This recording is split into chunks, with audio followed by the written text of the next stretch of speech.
Halo nakama, selamat datang di channel Anime OP. Yuk, sebelum masuk ke pembahasannya, jangan lupa like video ini ya bosku. Like dari kalian akan menambah semangat Mimin untuk terus memberikan informasi terbaru mengenai One Piece pada nakama semua. Manga One Piece chapter 1136 kali ini benar-benar menjadi chapter yang sangat gila. Yap, ada beberapa hal yang menjadi poin penting yang bisa menjadi sebuah petunjuk tentang bagaimana alur cerita di Pulau Elbaf kali ini akan berlangsung. Mulai dari diperlihatkannya dua kesatria suci yang akhirnya bertemu dengan Pangeran Loki.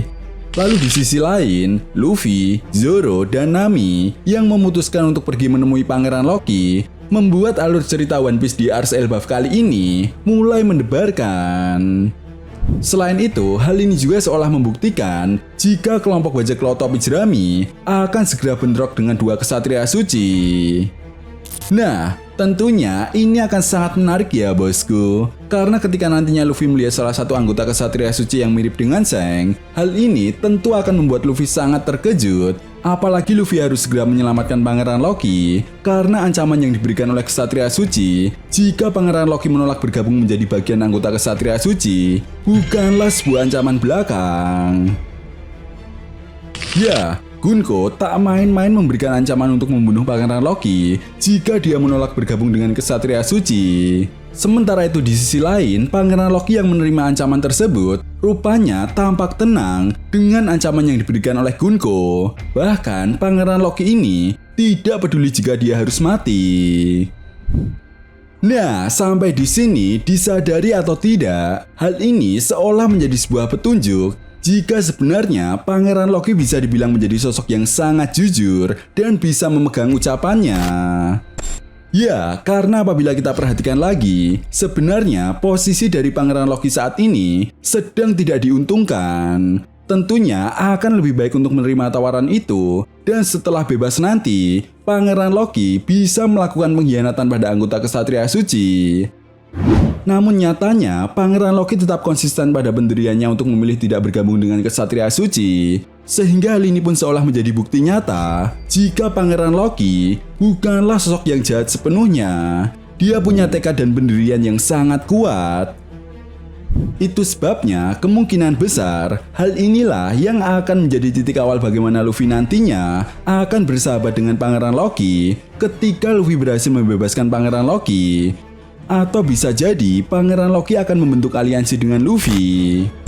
Namun di sisi lain, jika nantinya Pangeran Loki bebas, tentu ini akan menjadi tanggung jawab penuh Luffy. Karena seperti yang dijelaskan oleh Zoro pada chapter kali ini, bahwa Pangeran Loki adalah sosok yang telah membuat kekacauan di negeri Elbaf. Bahkan yang lebih gilanya lagi, Pangeran Loki ini tak segan-segan menghabisi siapapun yang menghalangi jalannya untuk menghancurkan dunia.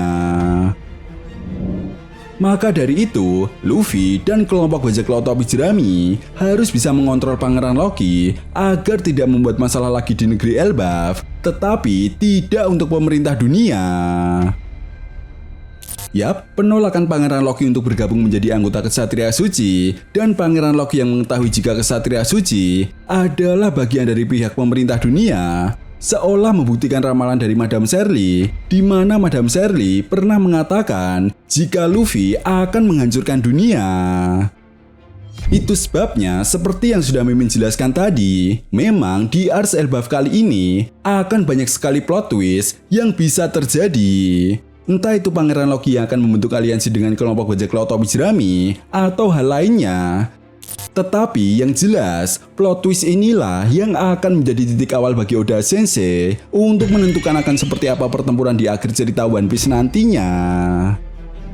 Setelah itu, poin penting lainnya yang diungkap pada chapter kali ini adalah sosok Nika yang mulai diperlihatkan secara detail. Yap, berbeda dengan penggambaran ketika sosok Nika diperkenalkan oleh Wuzu. Ketika itu, Nika digambarkan menggunakan sebuah pedang dan tombak. Namun menariknya, kali ini para raksasa justru menggambarkan sosok Nika yang tampak menggunakan sebuah pedang dan juga perisai. Nah, tentu saja ini sangat menarik ya bosku. Karena apabila kita perhatikan lagi, sosok Nika yang digambarkan oleh para raksasa, rasanya ini sangat mirip sekali dengan gambar relief yang ada di Skype atau Pulau Langit. Yap, lebih tepatnya di reruntuhan kota emas Sandora, kita bisa melihat ada sebuah gambar relief dari seorang kesatria yang sedang bertarung melawan kesatria berkepala ular, di mana kesatria yang mengenakan pedang dan perisai diyakini kuat adalah sosok Nika. Sementara itu kesatria yang berkepala ular adalah Im Sama. Nah, meskipun sampai saat ini kita belum diperlihatkan wujud dan kekuatan Im Sama secara detail, namun dari relief yang terdapat di reruntuhan kota emas Sandora seolah menjadi sebuah petunjuk jika Im Sama memiliki kekuatan seperti itu. Oh iya bosku, sebenarnya jika kita kaitkan dengan kisah mitologi Yunani, ini akan saling berkaitan, di mana dalam kisah mitologi Yunani ada sebuah simbol kuno yang menggambarkan ular yang memakan ekornya sendiri. Ya, simbol ini dikenal sebagai Ouroboros yang melambangkan keabadian, kehidupan, kematian, dan kelahiran kembali. Nah, jika kalian semua masih ingat dengan tujuan Im Sama untuk menenggelamkan dunia One Piece, seperti yang dijelaskan oleh Dr. Vega Bang pada pesan siarannya, bukankah hal ini mirip dengan makna dari simbol Ouroboros? Sehingga tujuan Im Sama untuk menenggelamkan dunia One Piece adalah untuk menciptakan kehidupan dan kelahiran kembali, di mana hal ini persis seperti yang dikatakan oleh Jarul di chapter kali ini. Ya, dunia ini sudah pernah hancur sebanyak 2 kali. Yap, sesuatu hal yang sangat tidak masuk akal. Jika dunia One Piece pernah hancur sebanyak 2 kali, kenapa saat ini justru masih ada kehidupan? Maka dari itu, apakah mungkin inilah yang dimaksud dengan abad kekosongan, di mana peristiwa terjadinya pemusnahan dan penghancuran massal yang terjadi di dunia One Piece yang dilakukan oleh pihak pemerintah dunia untuk menulis ulang sejarah? Yap, perlu diingat ya bosku, hanya pemenanglah yang berhak menentukan sejarah.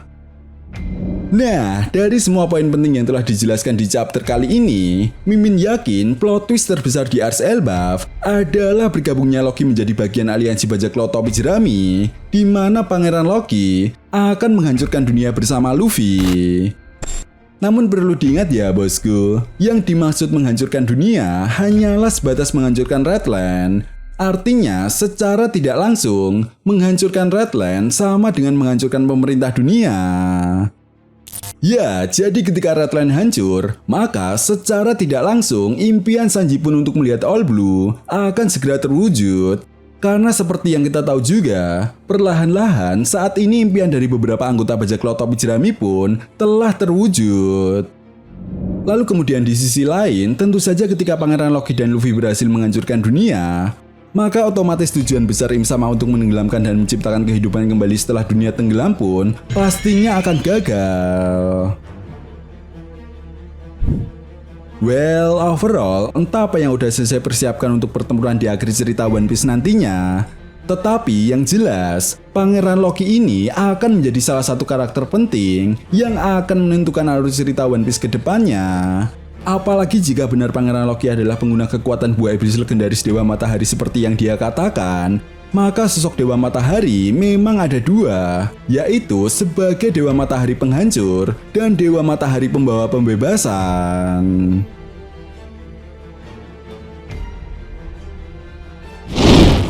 Nah, itu tadi merupakan analisa manga One Piece chapter 1136. Jika kalian punya pendapat lain atau teori tentang pembahasan kali ini, silahkan tuliskan pendapat kalian di kolom komentar ya bosku. Oke, sampai di sini dulu pembahasan kita kali ini, and see you next time.